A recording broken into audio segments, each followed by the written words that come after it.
Hello friends, मैं हूँ प्रीति और सिंप्लीफाइड पर्सनल फाइनेंस में आज हम देखेंगे कि वो कौन से मनी हैबिट्स है जो हमें हेल्प करते हैं फाइनेंशियली अहेड रहने में। ये ऐसे हैबिट्स है जो मैंने फॉलो किए हैं और मुझे अच्छा रिजल्ट्स मिला है उसका। और जैसे कि वी आर ह्यूमन बीइंग्स और हम होते हैं आदत से मजबूर, सो क्यों ना इस आदत का ही अपने बेनिफिट के लिए यूज किया जाए। अब हम देखेंगे कि वो कौन से मनी हैबिट्स है कि जो हमें फाइनेंशियली अहेड रहने में मदद करते हैं। तो लेट्स बिगिन। फर्स्ट है पे योर सेल्फ फर्स्ट।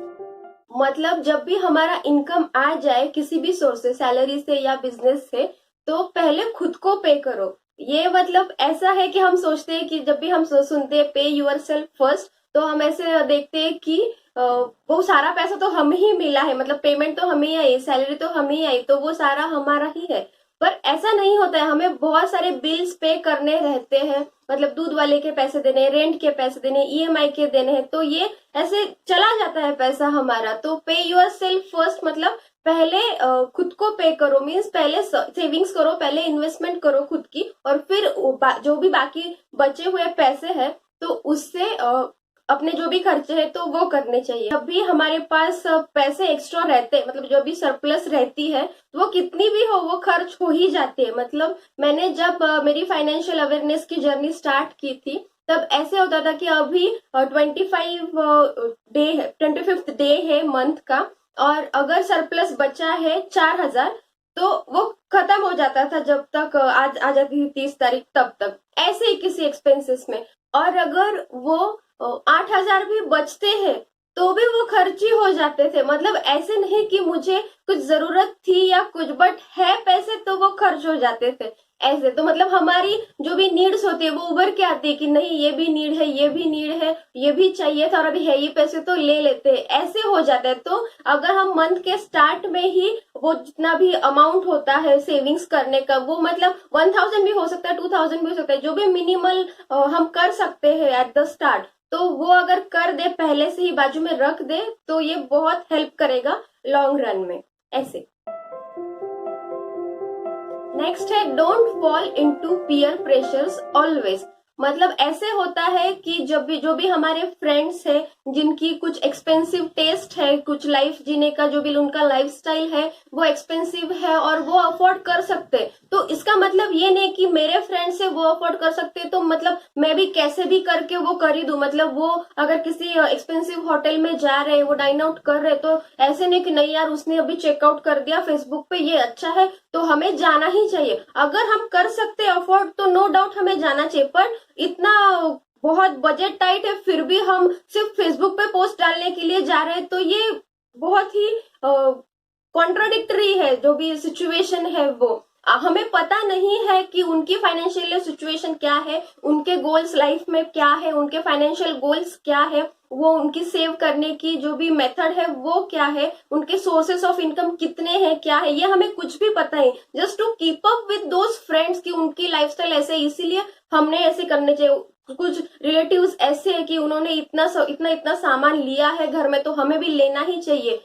ऐसे सिर्फ प्रेशर की वजह से नहीं लेना चाहिए, क्योंकि इसका एक रॉन्ग इफेक्ट होता है कि हम ऐसे मोड में आ जाते हैं कि हमें उन चीजों की जरूरत है भी नहीं, just to keep up with the society हम ले लेते हैं, वो सारे खर्चे कर देते हैं और उसका हमें यूज होता भी नहीं, वो वैसे ही पड़ी रहती है हमारे घर में। और सोशल मीडिया में भी, मतलब फेसबुक इंस्टाग्राम में हम बहुत सारे ऐसे फोटोज देखते हैं कि ये जो बंदा ये यहाँ पे गया था, इनके बच्चे यहाँ पे घूम के आए, या फिर जो भी है इस एग्जॉटिक प्लेस पे वो गए थे।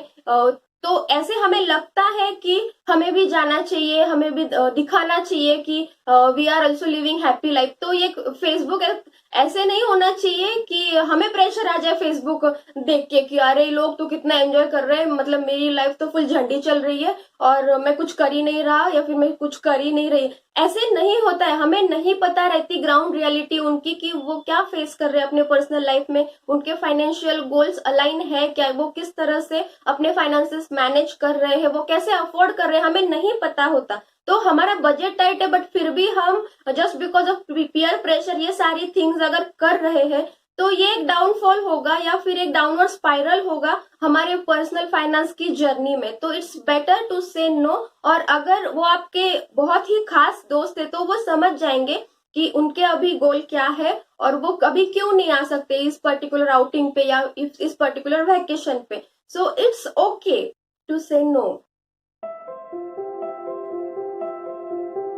नेक्स्ट हैबिट है ऑर्गेनाइज योर फाइनेंसेस। इसका मतलब ये है कि जो भी हमारे बैंक अकाउंट है, जितने भी है, तो उसका पूरा जो स्टेटमेंट रहता है तो वो हमें पता होना चाहिए कि किस बैंक में कितने पैसे हैं हमारे फिलहाल, और जो भी हमारी चल रही है एफडी चल रही है या फिर एनपीएस का भी कितना बैलेंस है, कोई आरडी चल रही है या फिर जो भी पॉलिसीज है तो वो सारी, तो वो कितनी की पॉलिसीज चल रही है, कितना प्रीमियम जा रहा है उसका, और वो कब मैच्योर होने वाली है। मतलब ऐसे रहता है कि हमें बहुत बार पता नहीं रहता है कि इस पर्टिकुलर बैंक में कितने पैसे हैं, और अगर वो ऐसे हो गया कि वो मिनिमम बैलेंस जितना भी है रिक्वायर्ड तो उससे कम है तो हमें वो पेनल्टी भी लगती है। तो इसीलिए हमें ये सारा ऑर्गेनाइजेशन रखना चाहिए कि इतने इतने बैंक में इतने इतने पैसे हैं, इस पर्टिकुलर बैंक का इतना मिनिमम अकाउंट बैलेंस रिक्वायर्ड है, और हमारे पास हमारे बैंक अकाउंट में उतने हमने रख दिए हैं पैसे, तो अगर कभी जरूरत पड़े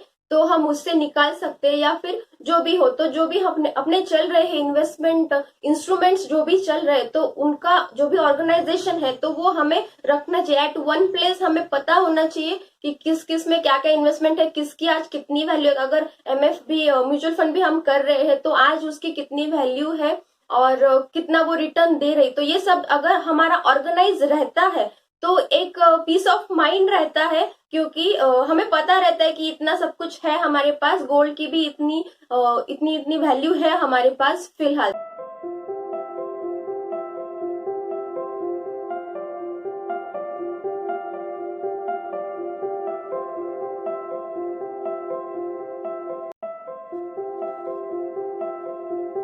नेक्स्ट है start investment as soon as possible. इसका मतलब ये है कि जब भी हमें पता चले, अब हम फाइनेंशियल अवेयर हो जाए कि इन्वेस्टमेंट करना कितना जरूरी है, तो हमें जल्द से जल्द वो स्टार्ट कर देना चाहिए जो भी इन्वेस्टमेंट करना है। मतलब मैंने जब मेरी फाइनेंशियल अवेयरनेस की जर्नी स्टार्ट की थी तब ऐसे हुआ था कि हमें पता रहता है कि अगर कैश सेव करे तो वो सेविंग्स रहती है, पर फिर पता चला कि नहीं, इन्फ्लेशन होता है तो फिर कैश घर में पड़े रह के उसका जो भी होता है value over a period of time वो कम हो जाता है। तो फिर बैंक में रखना एक अच्छा ऑप्शन है। बैंक से मिलता है 4% इंटरेस्ट, और इसके बाद भी ऑप्शंस ऐसे दिखे कि जो भी लिक्विड फंड्स रहते हैं तो वो 7 to 8% का इंटरेस्ट देते हैं, और इसके बाद भी अगर कोई इक्विटी म्यूचुअल फंड है तो वो देते हैं अराउंड 15 to 18% का इंटरेस्ट लॉन्ग टर्म में, और इससे भी ऊपर अगर स्टॉक्स है तो फिर वो 25 के आसपास रिटर्न दे देते, 25% के आसपास। तो एक टाइम पे ऐसे हो गया था कि ये बहुत सारा पैरालिसिस हो गया था एनालिसिस का कि नहीं, अब अगर इसमें करे तो अच्छा होगा, नहीं नहीं अभी इसमें करते ये करते करते कुछ किया ही नहीं। मतलब वो वैसे ही रह गया, तो एक्शन में नहीं आ पाया। वो जो भी स्टडी किया था वो, या फिर वो जो भी ऑप्शंस मिले थे उस पर कोई एक्ट नहीं किया गया, तो फिर उतना टाइम वो चला गया। तो इन्वेस्टमेंट में ऐसा है, जितना जल्दी हम शुरू करते हैं तो उतने ज्यादा बेनिफिट्स हमें लगते हैं। तो हमें बहुत बार ऐसे लगता है कि नहीं अभी नॉलेज नहीं है, नहीं अभी मनी नहीं है, नहीं अभी रिसोर्सेस ही नहीं है, अभी मेरे पास टाइम ही नहीं है, ये सब जो भी है तो ये एक एक्सक्यूजेस है ऐसे मुझे लगता है। क्योंकि अगर हम एक एग्जांपल ले लेते हैं कि अगर कोई बंदा है 25 इयर्स का और उसने अभी 2000 रुपीज पर मंथ की एसआईपी करना स्टार्ट कर दिया, और हम एक मिनिमल भी पकड़ लेते हैं इंटरेस्ट, बहुत ही मिनिमल 12% का, तो over a period of 35 years, मतलब जब तक वो 60 इयर्स का हो जाएगा तो तब तक वो जितना अमाउंट करेगा गेन वो होगा 1,30,00,000 ऐसे। तो अगर वही सेम अमाउंट 2000 रुपीज ये कोई 35 इयर्स का बंदा कर देता है तो उसे अपने 60 इयर्स एज तक अगर उसने 2000 रुपीज पर मंथ किया और उसे 12% का इंटरेस्ट मिला तो वो सिर्फ हो जाएगा 38 lakhs ऐसे। तो ये बहुत ज्यादा डिफरेंस है। ये सिर्फ 10 साल पहले इसने इन्वेस्टमेंट स्टार्ट की, उस 10 साल का जो भी होगा पावर ऑफ कंपाउंडिंग, उसका उससे बहुत ज्यादा बेनिफिट मिला। लगभग 1 करोड़ के आसपास वो पूरी वैल्यू डिफर कर रही है। तो जितनी जल्दी हम स्टार्ट करेंगे उतनी जल्दी हम वो पावर ऑफ कंपाउंडिंग का जो भी है बेनिफिट वो ले सकते हैं। So start investment as soon as possible, don't go into paralysis of analysis. Next habit है कि जब भी हम कोई पॉलिसी ले ले तो उसके जो भी बेनिफिट्स है तो वो हमें देखने चाहिए, और मोस्ट इम्पोर्टेंट देखना चाहिए कि हम उसमें कितने पैसे डाल रहे हैं और वो कितने पैसे हमें मिल रहे हैं, और पर ईयर इंटरेस्ट उससे हमने कितना पाया है। ऐसे मतलब बहुत बार ऐसे होता है कि मेरा ही एक एक्सपीरियंस मैं शेयर करना चाहूंगी कि मैंने कुछ 10-12 साल पहले एक पॉलिसी ली थी।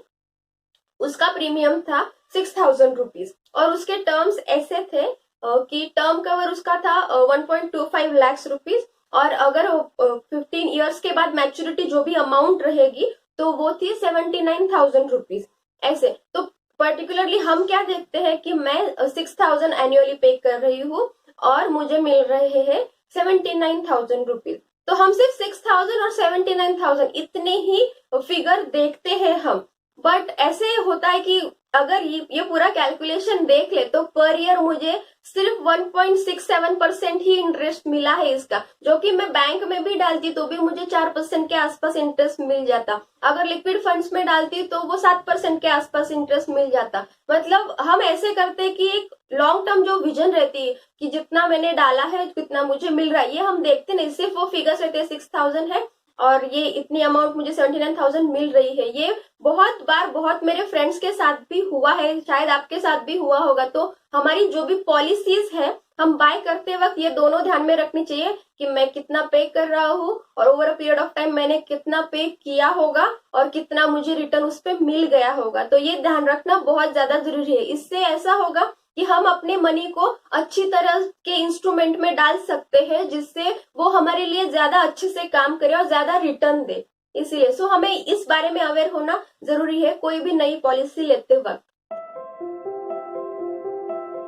नेक्स्ट है set calendar reminders for premiums. ये एक ऐसी हैबिट है जो मैंने खुद ने बहुत बार अप्लाई की है और इसका बहुत ही अच्छा बेनिफिट रहा है, क्योंकि जो भी हमारे इंश्योरेंस पॉलिसीज होते हैं या भी कोई भी प्रीमियम हमें पे करना रहता है तो उसकी जो भी ड्यू डेट होती है अगर उससे पहले नहीं किया और वो ग्रेस पीरियड भी चला गया तो वो जो भी कवर होता है हमारा तो वो पूरा ना के बराबर ही हो जाता है। इट्स बेटर कि हमें रिमाइंडर्स रखने चाहिए। So I personally use Google calendar.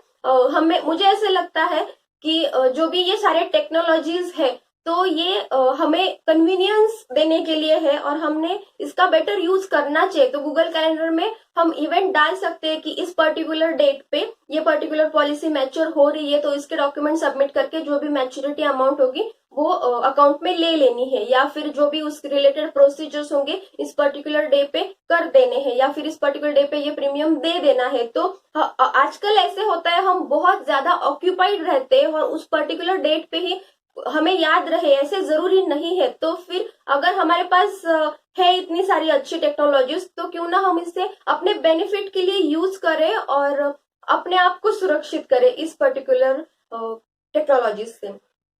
तो आई होप आपको ये सारे जो भी मनी हैबिट्स है to stay financially ahead in life तो ये अच्छे लगे होंगे और प्रैक्टिकल लगे होंगे। मुझे तो ये बहुत ज्यादा प्रैक्टिकल लगे और ये मैं पर्सनली भी फॉलो करती हूँ। कमेंट सेक्शन में मुझे बताइए कि आपके कौन से मनी हैबिट्स है जिससे आपको फायदा हुआ है। So let's learn and explore together.